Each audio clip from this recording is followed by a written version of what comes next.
चितळे बंधू.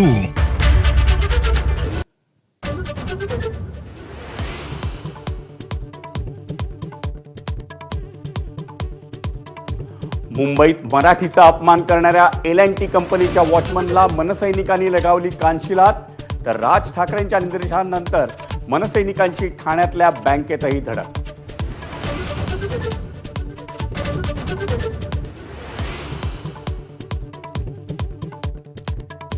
Stand up comedian Kunal कामराच्या शोसाठी उपस्थित असलेल्या प्रेक्षकांनाही मुंबई पोलिसांकडून समन्स. तर कामराच्या व्हिडिओवर जगभरातून देणग्यांचा वर्षाव, रक्कम कोट्यवधींच्या घरात.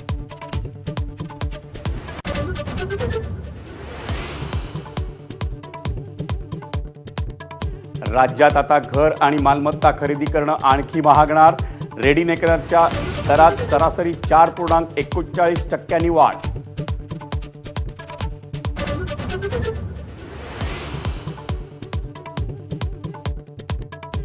राज्यभरात लवकरच सुरू होणार ई-बाईक टॅक्सी. राज्य मंत्रिमंडळात मंजुरी. केवळ इलेक्ट्रिक आणि वरून कव्हर असलेल्या दुचाकींनाच मिळणार परवानगी.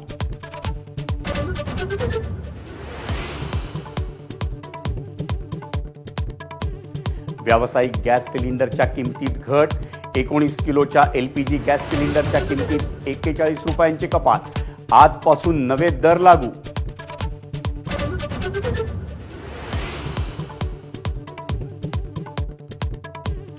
प्रॉपर्टी टॅक्समधून मुंबई महापालिका मालामाल. काल संपलेल्या आर्थिक वर्षात 6,172 कोटींचा मालमत्ता कर जमा. आधीच्या वर्षाच्या तुलनेत 27% जादा कमाई.